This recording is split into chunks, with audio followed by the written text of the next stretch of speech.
letra do nosso acróstico, da nossa palavra-chave, que é atitude. E a última letra é a letra E, e nós temos essa letra, nós colocamos como um dos valores nossos a excelência. E hoje, quem vai estar compartilhando o que Deus colocou no coração dele é o nosso seminarista Cândido, alguém que nós temos acompanhado de perto e que eu sei que tem uma palavra do céu para nós hoje aqui. Nós já estamos no céu, né? Já estamos. Não tem coisa melhor quando a igreja do Senhor se reúne e louva e celebra o nome dele.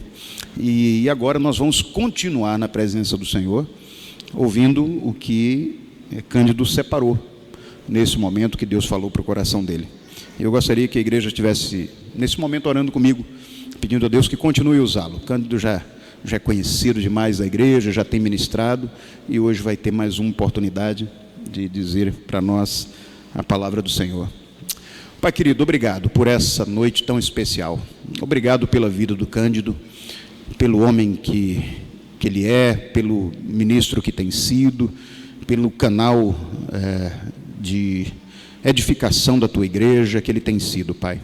E eu te peço, mais uma vez, usa ele para a glória do teu nome, e que toda a excelência que é digna o nome de Jesus seja sempre dedicado nesse altar, da forma que cada canção foi dedicada, cada leitura bíblica, que seja dedicada agora à mensagem que o Senhor colocou no coração dele, da tranquilidade, da paz, da autoridade, da ousadia, da liberdade, Senhor, do teu Espírito, para que o Cândido possa continuar ministrando para nós nessa noite. É o que eu te peço e te agradeço em nome de Jesus. Amém?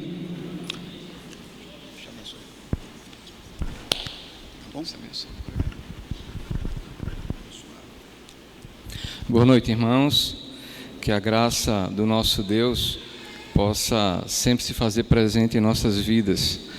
Sentado ali no banco e ouvindo as canções, eu me lembrei de Apocalipse capítulo 5, quando João vai dizer que ele ouve vozes de todos os seres que estão em cima nos céus, embaixo na terra, em todos os recantos desse universo, entoar um louvor de agradecimento e de glórias ao nosso Deus.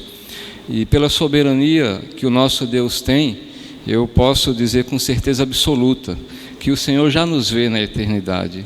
E nós já estávamos nesse coral que João viu lá no capítulo 5 de Apocalipse. Eu convido os irmãos a que ficassem de pé para que nós pudéssemos ler a palavra do Senhor nessa noite.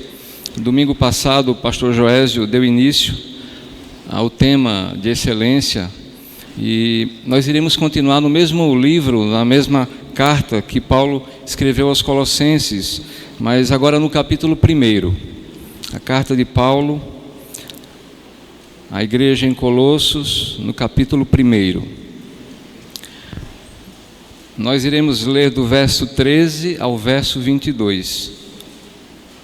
Carta de Paulo aos Colossenses, capítulo 1, do verso 13 ao verso 22. Logo no verso 13, esse texto ele tem espalhado por esses versos a palavra ele, nele, dele.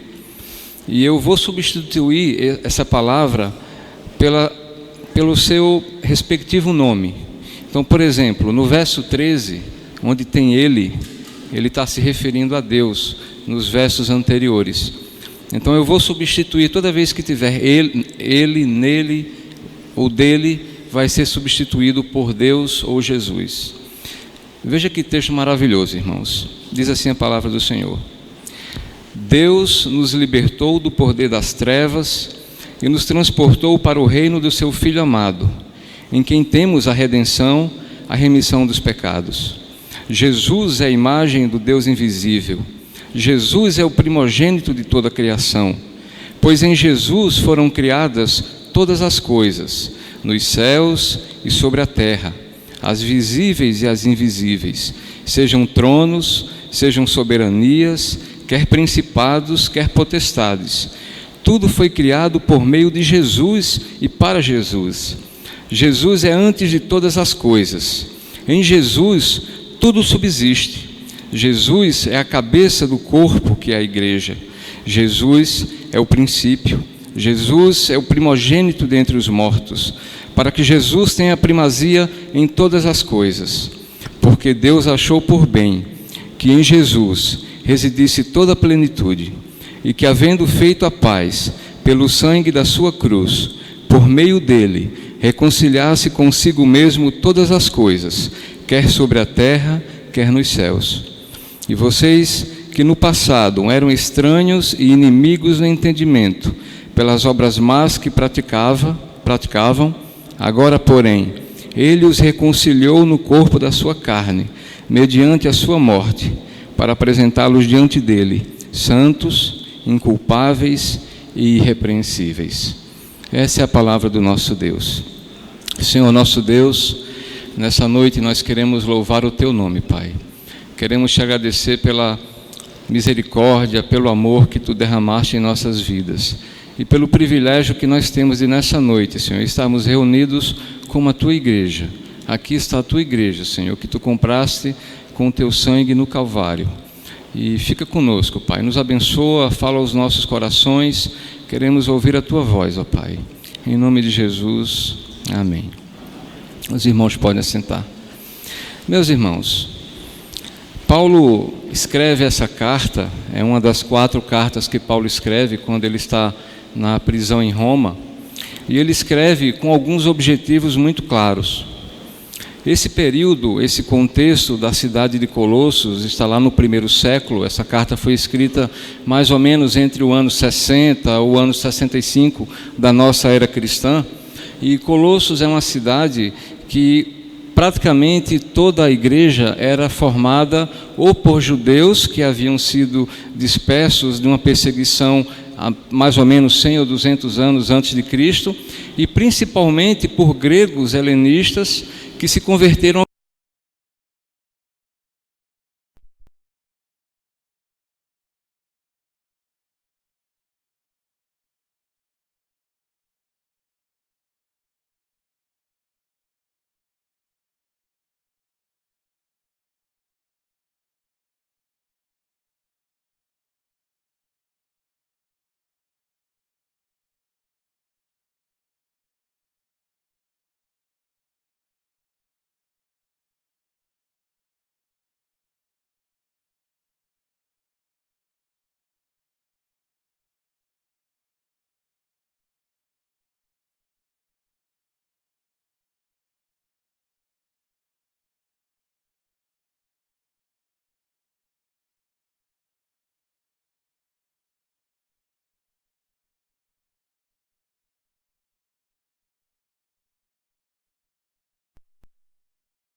Paulo começa com ação de graças. Paulo consegue identificar 2 características características da igreja de Colossos, que está lá no verso 3 ao verso 5, que é a igreja que tinha fé em Cristo e a igreja que tinha amor entre os santos. Então, Paulo escreve a carta, mas ele consegue identificar que no meio do perigo que circundava a igreja ainda tinha fé e tinha amor. Depois, Paulo vai orar pela igreja, e nessa oração também está no capítulo 1, a partir do verso 10, Paulo vai dizer assim: dessa maneira, vocês poderão viver o amigo do Senhor, ao seu que agrada, frutificando em toda a obra e crescendo no conhecimento de Deus. Esse era o propósito de Paulo para a igreja, era o propósito de excelência. Mas como é que Paulo vai desenvolver esse propósito de excelência na igreja de Colossos? A primeira coisa que Paulo tem em mente: precisa combater a heresia que está ameaçando a pureza da doutrina. E Paulo não tem dúvida, Paulo não pensa duas vezes, ele faz um convite à igreja, e foram os versos que nós lemos do 13 a 22. É o convite para olhar para a cruz de Cristo.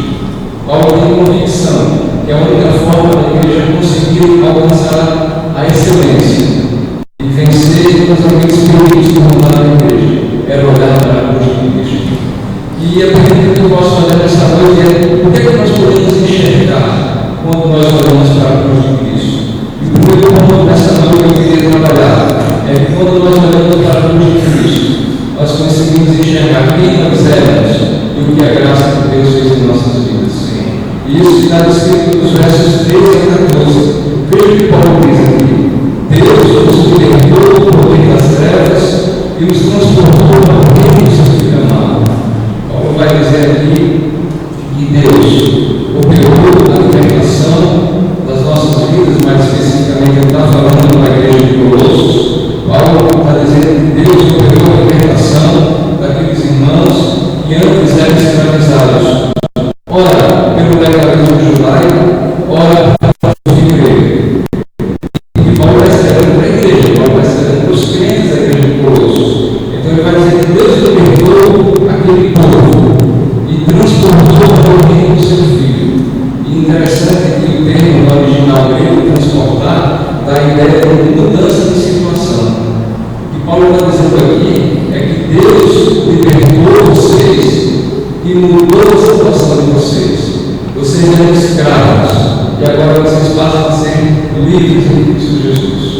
Então Paulo começa a trabalhar na igreja e ele continua dizendo o seguinte: que agora, através dessa liberdade que foi Deus que operou na igreja, ele vai dizer que a igreja agora teve a redenção e a remissão dos pecados. Interessante que a ideia de redenção é a ideia de uma libertação por meio do resgate. Então Paulo já está começando a mostrar à igreja que a cruz de Cristo é o caminho que a igreja deveria percorrer para que pudesse trilhar o caminho que Paulo propõe aqui. Ele viveu uma vida de modo digno do Senhor, agradando ao Senhor, frutificando e crescendo no conhecimento de Deus. Então Paulo vai usar aqui a ideia de redenção, que é a ideia de ser liberto através do resgate. E Paulo está falando do resgate da cruz de Cristo. E Paulo também vai falar da remissão de pecados. Significa que os nossos pecados foram esquecidos pelo nosso Deus. Quando nós somos libertos, nossos pecados foram remidos. Remissão da ideia de que nunca mais o Senhor se lembrará dos nossos pecados. Todos eles foram apagados na cruz do Calvário. Isso é o que Paulo está tentando mostrar aos irmãos, a igreja de Colossos. Eles precisam olhar para a cruz de Cristo e enxergar quem eles eram, o que Deus transformou na vida deles. Só que a partir do verso 15 ao verso 18, até o verso 19, aliás, Paulo agora vai fazer uma descrição extraordinária de Jesus. Veja, e nós precisamos dizer que Jesus não era Deus. Jesus não era o Filho de Deus, que a morte dele não tinha causado nenhum impacto na vida das pessoas. Porque para o gnosticismo, o conhecimento de Deus era importante. Era o conhecimento de Deus que o homem chegasse a um patamar mais elevado. Eles entendiam que Jesus era um ser espiritual que ficava entre o homem e entre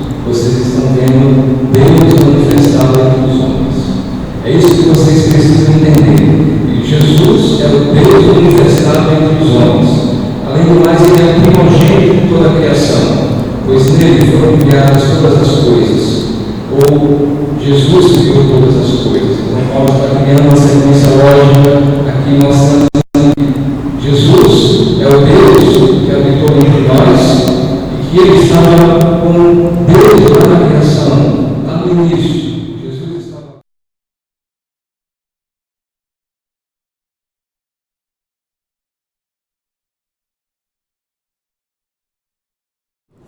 Ainda no verso 16, ele continua que tudo foi criado para Jesus, nos céus e sobre a terra, as visíveis e as invisíveis.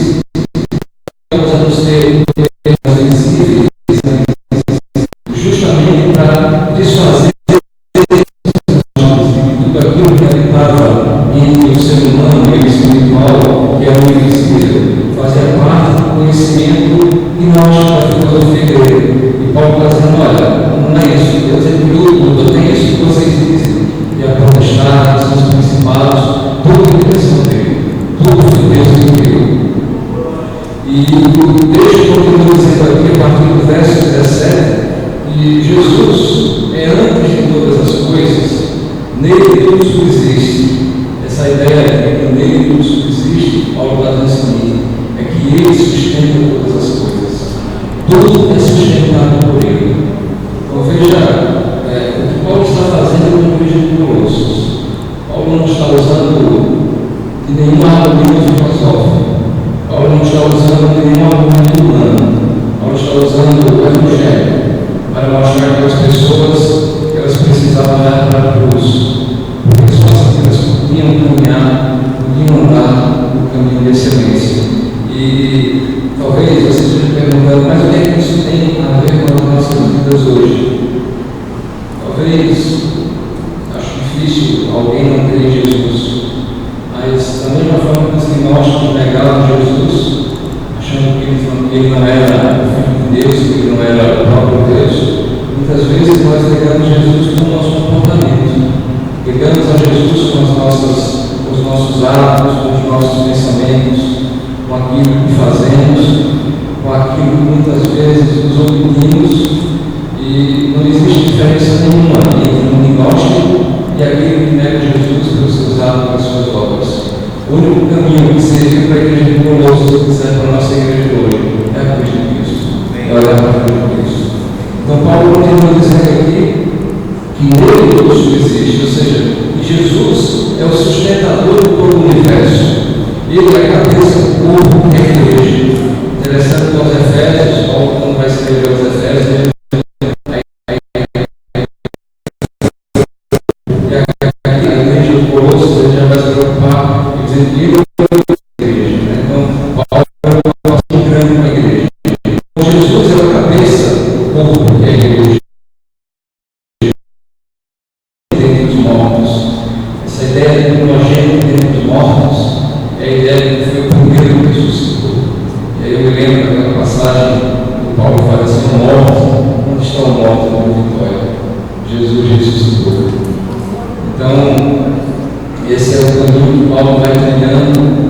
E interessante que Paulo não se preocupa só com a oração que ele fez. Paulo orou. Paulo pediu ao Senhor que enchesse aqueles crentes, aqueles irmãos, do pleno conhecimento de Deus. Não é o pleno conhecimento da filosofia, é o pleno conhecimento de Deus. Mas Paulo não fica só na oração, Paulo foi para a ação. Paulo pegou a pena e escreveu essa carta. Então, ele continua aqui dizendo que ele é o princípio primogênito de todos os mortos, para ter a primazia em todas as coisas. E aqui vem um dos textos mais extraordinários, um dos versos mais extraordinários. Porque Deus achou por bem, e em Jesus existe toda a plenitude. Para um gnóstico, a plenitude é dar a ideia de tudo aquilo que era mais importante, de tudo aquilo que era mais forte, mais poderoso. E Paulo está dizendo o seguinte, não. É em Jesus que está todo o poder. É em Jesus que está toda a graça, toda a misericórdia. É em Jesus que está tudo isso que o apóstolo foi falando. Toda a criação, toda a sustentação, tudo está em Jesus. E Paulo vai desenvolvendo esse raciocínio. E aí eu lembro do texto, acho que está lá em Hebreus capítulo 2.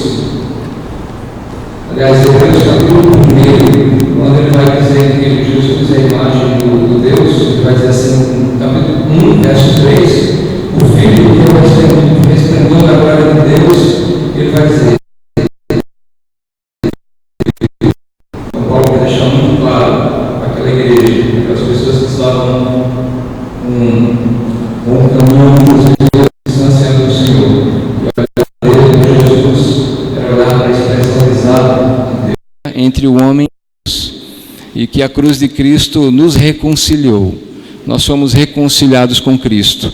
E quando ele vai falar lá em Romanos que nós fomos colocados diante do Rei, dá uma ideia da mesma forma que nós fomos mudados de posição, nós fomos transportados diante da nossa escravidão, da nossa inimizade com Deus, e fomos colocados agora diante do Rei da Glória.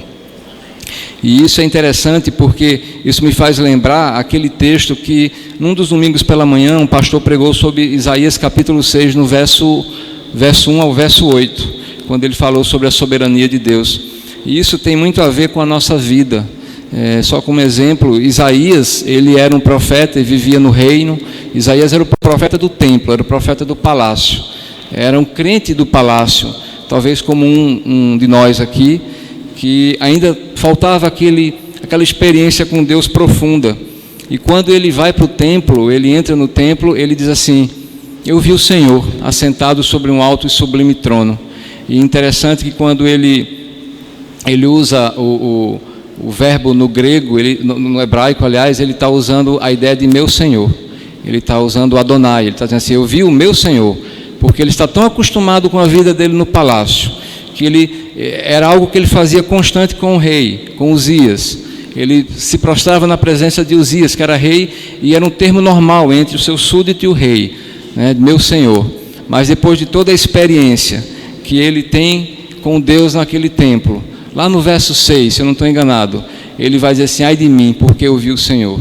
E agora ele já não usa mais o meu Senhor, ele agora já usa o Yahvé. É a ideia do Senhor absoluto. Ele não é apenas o meu Senhor, Ele é Senhor de todo o universo. Então essa é a transformação que as nossas vidas precisam receber quando nós olhamos para a cruz de Cristo, para caminharmos o nosso caminho de excelência, para podermos fazer o que Paulo, viver a forma como Paulo pede, viver de modo digno do Senhor, para o agrado dele, frutificando e crescendo no conhecimento de Deus. O verso 21, Paulo vai dizer assim: e vocês que no passado eram estranhos e inimigos no entendimento pelas obras más que praticavam. Mais uma vez uma referência aqui ao nosso estado de escravidão, ao nosso estado que nós éramos inimigos de Deus e fomos reconciliados com Ele. Ele vai dizer assim: agora Ele os reconciliou no corpo da sua carne, mediante a sua morte. E é interessante que eu me lembro agora do texto quando Jesus está na cruz do Calvário e Ele pronuncia: está consumado. Esse está consumado não é no grego, é tetelestai, não quer dizer, não é consumado, ou seja, acabou, não. A ideia é o seguinte: eu cumpri todo o requisito que me foi proposto. Jesus, ele nasceu para a cruz. Jesus veio para a cruz. A cruz foi o grande objetivo de Jesus. Por isso que ele disse: está consumado. Em outras palavras, eu cumpri todo o requisito que o ser humano não consegue cumprir. O requisito. Eu morri na cruz. E isso é maravilhoso porque Paulo está trazendo a igreja de volta para o Evangelho. É o que muitas vezes nós precisamos: voltar para o Evangelho, voltar para as Escrituras, voltar para o que a palavra de Deus nos orienta, voltar para aquilo que muitas vezes o dia a dia nos afasta, muitas vezes as lutas, os problemas nos distanciam daquilo que Deus propõe para nossas vidas, que é o caminho de excelência, que é o caminho que o Senhor quer em nossas vidas. E o verso 22, ele continua dizendo: agora, porém, Ele os reconciliou no corpo da sua carne, mediante a sua morte, para apresentá-los diante dele. Veja o propósito de Deus. Qual foi o propósito de Deus quando enviou Jesus na cruz? Paulo vai fazer uma oração, e o propósito de Paulo, o que Paulo quer, é que as nossas vidas sejam para o agrado de Deus, é uma vida de excelência. E agora Paulo vai dizer: Deus enviou Jesus, Ele morreu na cruz para nos salvar, mas para nos apresentar diante dele, santos, inculpáveis e irrepreensíveis. Esse foi o objetivo de Jesus. A cruz foi o grande objetivo de Cristo.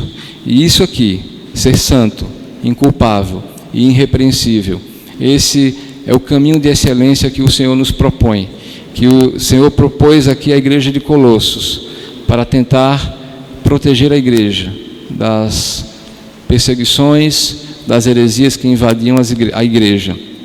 Volto a dizer, muitas vezes nós é que somos os agentes, nós é que somos os maiores perigos das nossas vidas. Muitas vezes costumamos e queremos acusar outros ou dizer que é tudo, que é o diabo, mas muitas vezes nós é que somos os agentes que trazemos para dentro das nossas vidas tudo aquilo que o Senhor não agrada, tudo aquilo que desagrada o Senhor, tudo aquilo que nos faz caminhar num caminho que não agrada a Deus, que não é um caminho de excelência. Veja o que, ainda no livro de Colossenses, no capítulo 2, no verso 6, Paulo ele vai dizer o seguinte: depois de tudo que Paulo escreveu para a igreja, depois de tudo que Paulo ensinou, depois do caminho da cruz que Paulo mostra, Paulo vai dizer assim: portanto, assim como vocês receberam Cristo Jesus, Paulo está tendo em mente que a igreja é uma igreja crente, assim como vocês receberam Cristo Jesus, o Senhor, continue a viver nele, estando enraizados e edificados nele e confirmados na fé, como foi ensinado a vocês, crescendo em ação de graças. Veja que esse é o meio, é o caminho que o Senhor nos propõe, que nós possamos entender que essa carta que Paulo escreveu à igreja de Colossos, ela serve para a minha vida, ela serve para as nossas vidas. Precisamos olhar para as nossas vidas, para os nossos atos, para tudo aquilo que nós fazemos e tentar encontrar na cruz de Cristo. É só na cruz de Cristo, não existe outro caminho, não existe psicologia, não existe filosofia, não existe nada. O único caminho que pode nos colocar diante de Deus, santos, inculpáveis, irrepreensíveis, esse é o caminho de excelência, é através da cruz de Cristo, é através do Evangelho. É dessa forma que o Senhor pode nos colocar e vai certamente nos colocar, e por isso que eu disse que eu tenho certeza que o Senhor já nos vê na glória, Ele já nos vê na eternidade. Então que o Senhor nessa noite possa continuar abençoando as nossas vidas, que nós possamos tomar esse capítulo de Colossenses como ensinamento precioso para nossas vidas, que possamos caminhar, olhar para o que nós temos feito, para o que nós não temos feito e podermos fazer uma análise e dizermos ao Senhor: Senhor, preciso mudar, preciso melhorar, preciso caminhar nos teus caminhos. Se a minha fé ainda não é excelente, que ela possa ser transformada, que a minha vida possa ser transformada. É só através da cruz de Cristo, não existe outro meio. É só através da cruz de Cristo que conseguimos chegar ao caminho de excelência. Que o Senhor nos abençoe.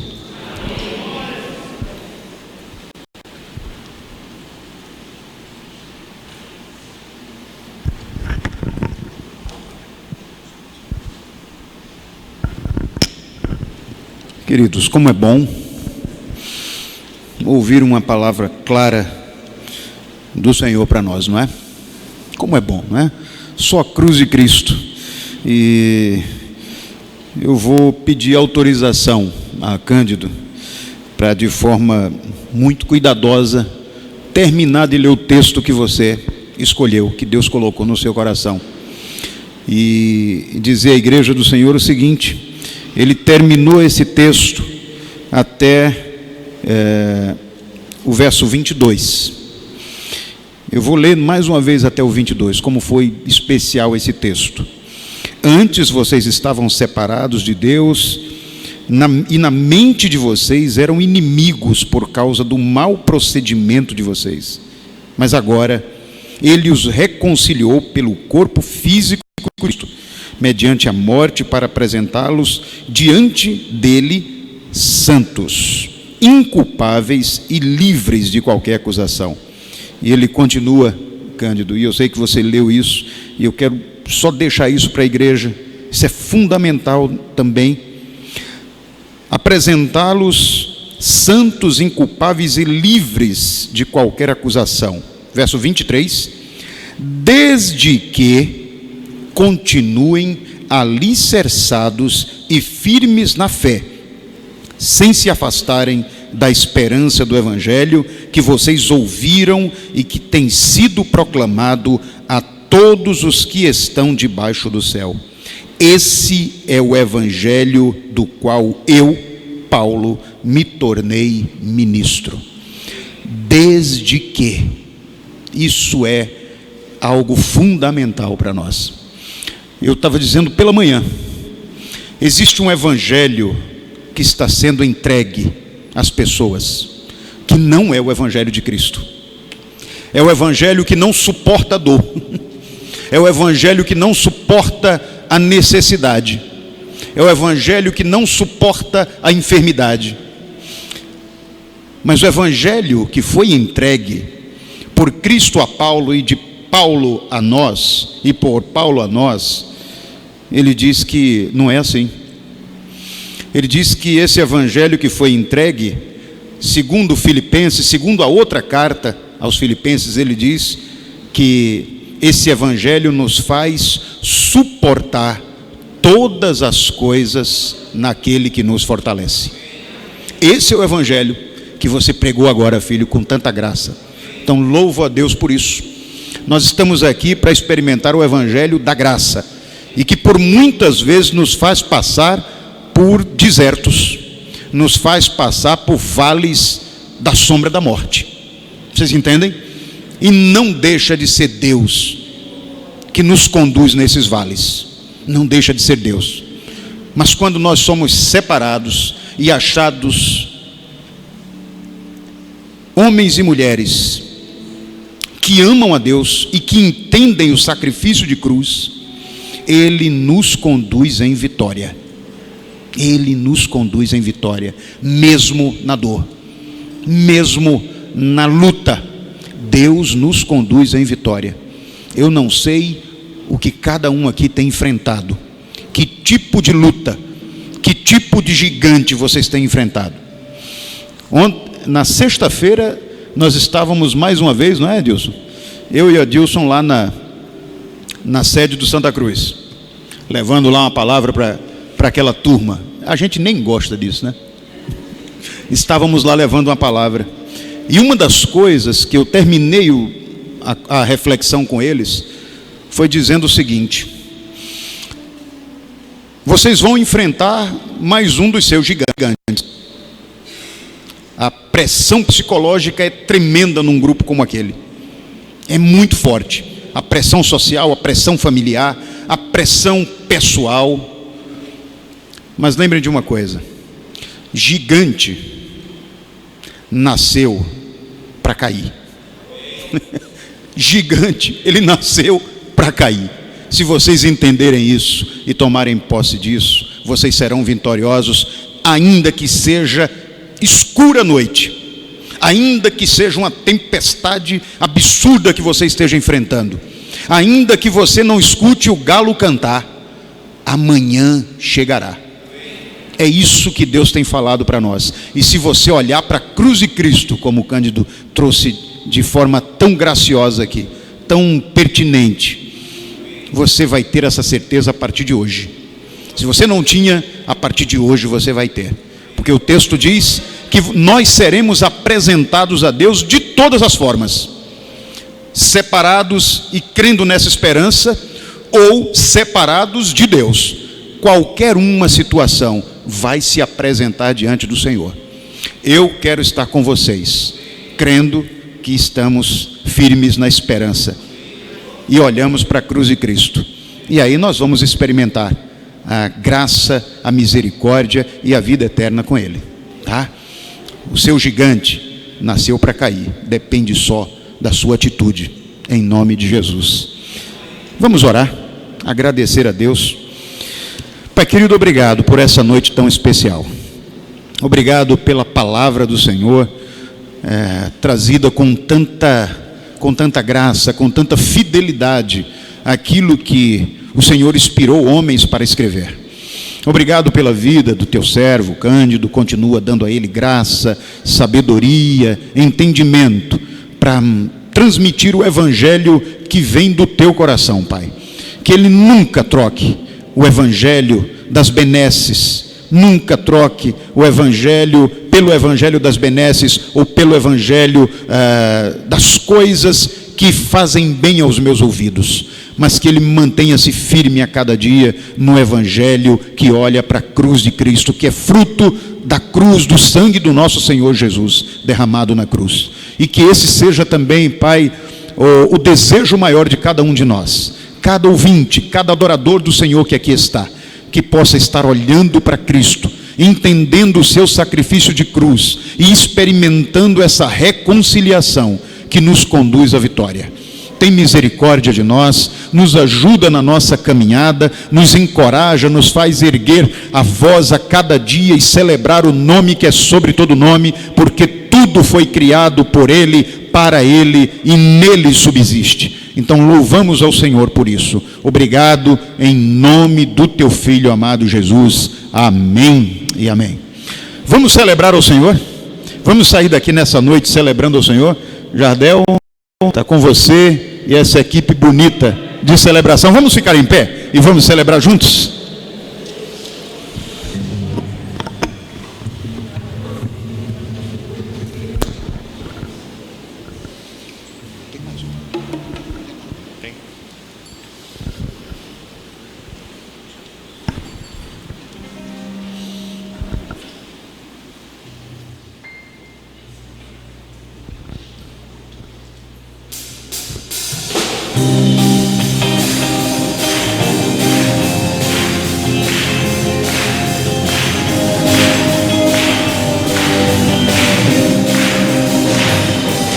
Ele é o leão da tribo de Judá. Jesus tomou nossas cadeias e nos libertou. Ele é a nossa vitória. A nossa força em clareza, uma torre em tempo de guerra. Oh, esperança de Israel. Ele é o leão. Ele é o leão da tribo de Judá. Jesus tomou nossas cadeias e nos libertou. Ele é a rocha da nossa vitória. A nossa força em tempo de fraqueza, uma torre em tempo de guerra. Oh, esperança de Israel. Eu te louvarei. Eu te louvarei, Senhor.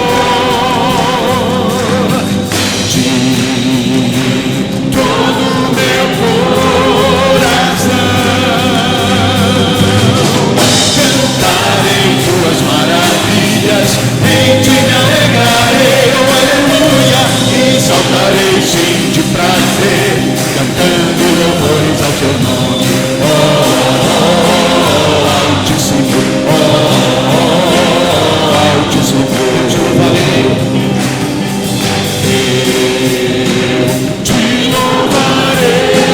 Senhor.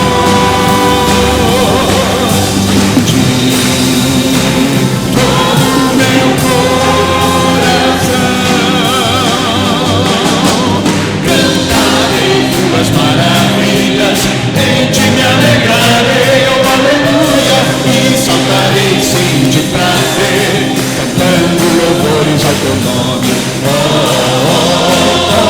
Altíssimo, Altíssimo, Altíssimo, Altíssimo. Vem com Josué lutar em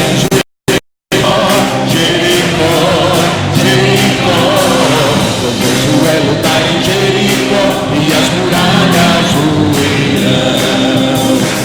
Vamos montes devagar, que o Senhor vai guerrear. Sete os muros para mim, o Jericó chegou ao fim. As trombetas soarão, abalando o céu e o chão. Sete os muros para mim, o Jericó chegou ao fim.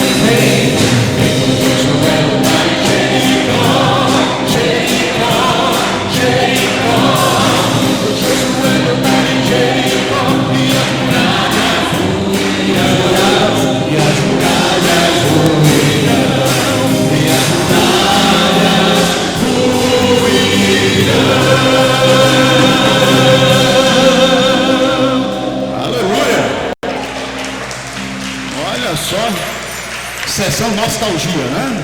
Que coisa boa. Olha, derrubaram muralhas, né? Podemos derrubar gigantes também, que estão diante de nós. Basta caminhar com o Senhor, marchar com Ele. Que a graça do Senhor Jesus, o amor de Deus o Pai, a comunhão e a consolação do Santo Espírito de Deus, seja com todo o povo do Senhor sobre a face da terra, hoje e sempre. Amém. Amém. Amém. Amém.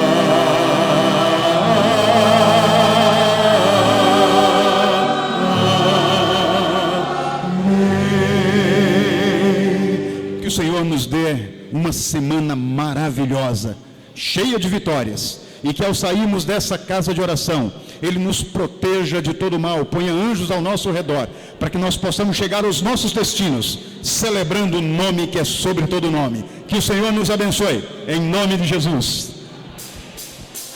Vem com Josué lutar em Jericó, Jericó, Jericó.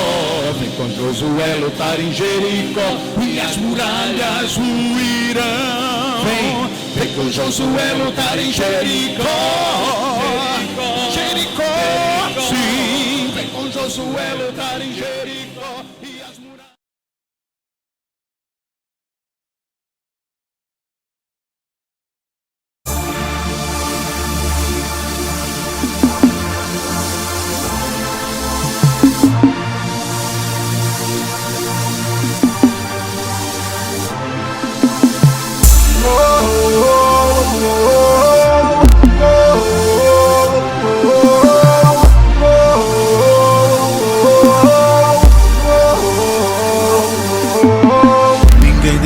Ninguém pode explicar. Pra conhecer você vai ter que provar. Quem não acredita só lamenta. Descobre vida quem experimenta. Se fosse flor seria primavera, muito além do que a gente espera. Se fosse gota já me bastaria, mas é um mar e eu quero mergulhar na graça.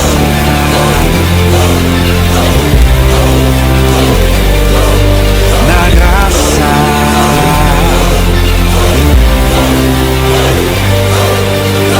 pa para pa pa pa pa pa pa para pa pa pa pa pa pa para pa pa para pa pa para pa pa parararara. Não importa o que eu faça, não importa o que eu diga, seu amor por mim não falha. Sua graça é maior que a vida. Pela graça eu salvo sou, pela graça me libertou. Eu jamais fui merecedor, mas pela graça,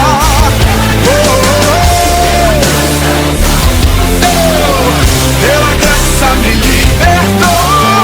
Eu jamais fui merecedor, mas pela...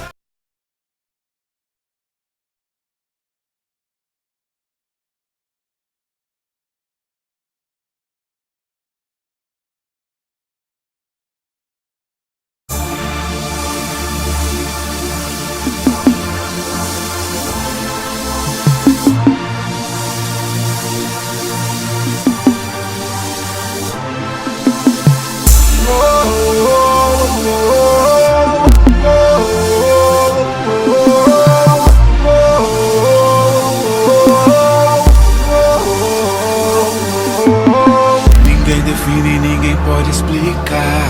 Pra conhecer você vai ter que provar. Quem não acredita só lamenta. Descobre vida quem experimenta. Se fosse flor seria primavera, muito além do que a gente espera. Se fosse gota já me bastaria, mas é um mar e eu quero mergulhar na graça.